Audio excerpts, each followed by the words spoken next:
All right. இன்னைக்கு கிளாஸ்ல ஃபர்ஸ்ட்டுக்கு நாங்க பார்க்கறது எஸ்ஏ ரைட்டிங் ஒன்று பார்ப்போம். தலைப்பு வந்து a visit to a wildlife sanctuary.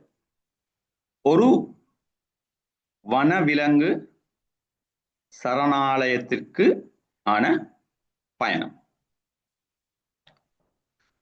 அப்ப நீங்க அண்மையில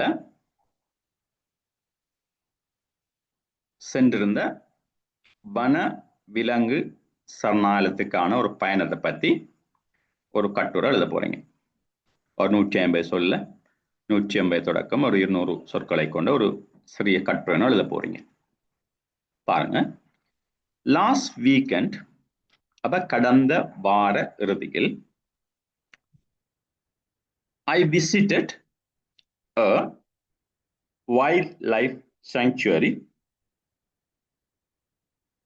with my school friends and teachers. அப்ப கடந்த வார இறுதியில் நான் எனது பாடசாலை நண்பர்கள் மற்றும் ஆசிரியர்களுடன் ஒரு வன விலங்கு சரணாலயத்துக்கு சென்றிருந்தேன். அப்ப I visited, நான் சென்றிருந்தேன் அல்லது சென்றேன். It was a wonderful experience to the Galvila Eco Park. அப்ப கல்வில சூழல் பூங்காவிற்கு சென்றது ஒரு அற்புதமான அனுபவமாக இருந்தது. It was a wonderful experience. அது ஒரு அற்புதமான அனுபவமாக இருந்தது. எங்க போனது? To the கல்வில எக்கோ பார்க். இது வந்து தப்போவைக்கு அடுத்ததாக இருக்கிற காட்டு பிரதேசம். சரி, பாருங்க.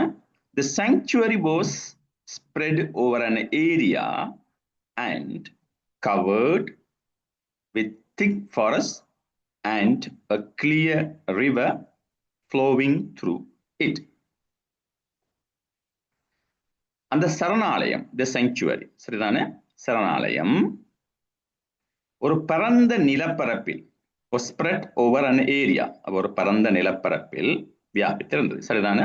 அப்போ ஒரு பரந்த நிலப்பரப்பில் அடர்ந்த காடுகளால் சூழப்பட்டு, covered with thick forest, அடர்ந்த காடுகளால் சூழப்பட்டு இருந்தது. அத்துடன் a clear river flowing through it, ஒரு தெளிவான தூய்மையான ஆறு அல்லது ஒரு தெளிந்த நதி, ஒரு தெளிந்த நதி ஆறு அதனூடாக ஓடிக்கொண்டிருந்தது. and a clear river flowing through it.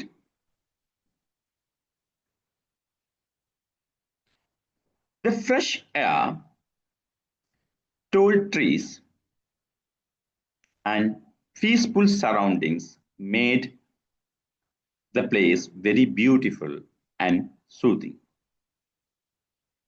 தூய்மையான காற்று, the fresh air. Tall trees, உயர்ந்த மரங்கள், உயரமான மரங்கள். and peaceful surroundings, அமைதியான சுற்றுச்சூழல் என்பன made the place very beautiful and soothing. அப்ப அந்த இடத்தை மிகவும் அழகாகவும் மனதிற்கு இதமாகவும் ஆக்கியிருந்தன. சூத்திங் தான் மனதுக்கு இதமாக. அப்ப மேட் ஆக்கியிருந்தன. The fresh air, tall trees and peaceful surroundings made, ஆக்கின அல்லது ஆக்கியிருந்தன. இரண்டாவது பேராகிராஃபை பாருங்க. We saw many animals in their natural habitat.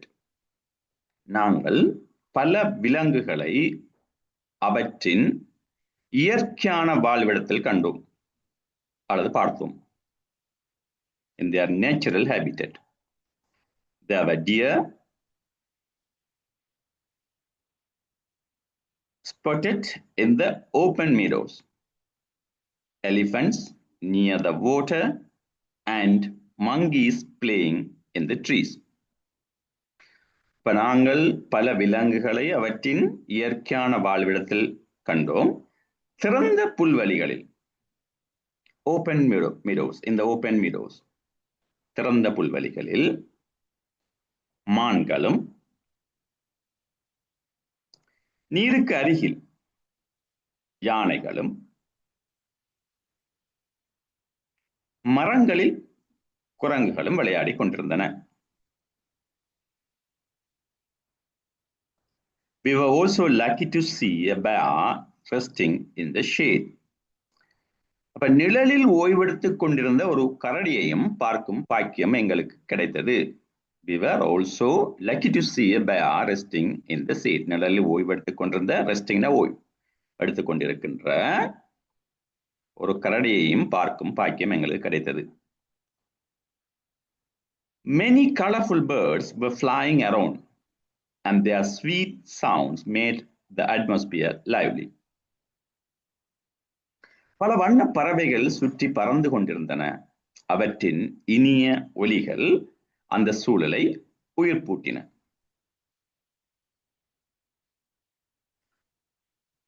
Their sweet sounds made the atmosphere lively. சரிதானே? அப்ப அவற்றுடைய அந்த இனிமையான குரல் அந்த சுற்றுச்சூழலை உயிர்ப்பூட்டின. அடுத்தது, our guide, எங்கள் பயண வழிகாட்டி, told us, எங்களுக்கு சொன்னார், interesting facts, சுவாரஸ்யமான தகவல்களை, விடயங்களை, about the animals, விலங்குகளை பற்றி, birds, பறவைகளை பற்றி, and the plants, தாவரங்களை பற்றி.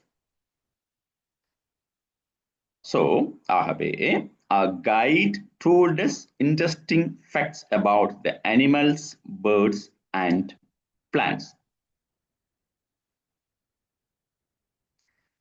எங்களுடைய பயண வழிகாட்டி விலங்குகள், பறவைகள் மற்றும் தாவரங்களை பற்றிய சுவாரஸ்யமான தகவல்களை எங்களிடம் கூறினார். He explained, அவர் விளக்கினார், how each living thing plays an important role in nature. இயற்கையில் ஒவ்வொரு உயிரினமும் எவ்வாறு ஒரு முக்கிய பங்கை வகிக்கிறது என்பதை அவர் விளக்கினார். She explained how each living things plays, வகிக்கின்றன, பிளேஸ்ங்கிறது இந்த இடத்துல வகிக்கிறது, ஒவ்வொரு உயிர் வாழுகின்ற இனமும், each living thing an important role, ஆகவும் முக்கியமான ஒரு பங்கை in nature, இயற்கையில். ஆகவே இயற்கையில் ஒவ்வொரு உயிரினமும் எவ்வாறு ஒரு முக்கிய பங்கை வகிக்கிறது என்பதை அவர் விளக்கினார். Last paragraph. The guide also talked about the steps taken to protect wildlife. வனவிலங்கை பாதுகாக்க எடுக்கப்பட்ட நடவடிக்கைகள் குறித்தும் அந்த வழிகாட்டி பேசினார். The guide also talked. அந்த வழிகாட்டி எதை பற்றியும் கதைச்சாரு, எதை பத்தின்னு சொல்லி சொன்னா, வனவிலங்குகளை பாதுகாக்க, about the steps taken to protect, steps taken to protect wildlife. வனவிலங்குகளை பாதுகாக்க எடுக்கப்பட்ட நடவடிக்கைகள் குறித்தும் அந்த வழிகாட்டி பேசினார். The sanctuary has strict rules to stop hunting. Hunting வேட்டையாடுறது, cutting of trees, மரங்களை வெட்டுதல், and pollution, மாசு அடைய செய்தல். அப்ப வேட்டையாடுதல், மரங்களை வெட்டுதல் மற்றும் மாசுபாட்டை தடுப்பதற்காக அந்த சரணாலயத்தில் கடுமையான விதிகள் இருக்கின்றன. The team works hard to rescue injured animals and take care of them. காயமடைந்த விலங்குகளை மீட்டு அவற்றை பராமரிக்க அந்த குழுவினர் கடுமையாக உழைக்கின்றார்கள். The team works hard. அந்த குழுவினர் கடுமையாக உழைக்கின்றார்கள். To rescue, காப்பாற்றுறதுக்கு, injured animals, காயமடைந்த விலங்குகளை, and take care of them, அப்படி காயமடைந்த விலங்குகளை மீட்டு செய்றாங்க, அவற்றை பராமரிக்கிறாங்க. I was happy to learn how people are working to save our forest and wildlife for the future. எதிர்காலத்துக்காக நமது காடுகளையும் வனவிலங்குகளையும் காப்பாற்ற மக்கள் எவ்வாறு உழைக்கின்றார்கள் என்பதை அறிந்து நான் மகிழ்ச்சி அடைந்தேன். I was happy to learn. I was happy to learn how people are working to save our forests and wildlife for the future. அப்ப எதிர்காலத்துக்காக வேண்டி சரிதான நமது காடுகளை வனவிலங்குகளையும் பாதுகாக்கிறதுக்கு இவ்வாறான சில குழுக்கள் மக்கள் எவ்வாறு உழைக்கிறார்கள் என்பதை கண்டு உண்மையிலே நான் மகிழ்ச்சி அடைந்தேன். நான் திஸ் விசிட் இந்த பயணம் taught me எனக்கு கற்றுக் கொடுத்தது to respect nature இயற்கை மதிப்பதற்கும் and do my part in protecting the environment. அப்ப சுற்றுச்சூழலை பாதுகாப்பதில் எனது பங்களிப்பை செலுத்துவதற்கும் எனக்கு கற்றுக் கொடுத்தது. ஆக this visit taught me to respect nature and do my part in protecting the environment. இந்த பயணம் இயற்கையை மதிக்கவும் சுற்றுச்சூழலை பாதுகாப்பதில் என் பங்களிப்பை செய்யவும் எனக்கு கற்றுக் கொடுத்தது. இவ்வாறான ஒரு கட்டுரையை உங்களுக்கு எழுதக்கூடியதாக இருக்கும். சரி, நாங்கள் அடுத்த கேள்வி போவோம்.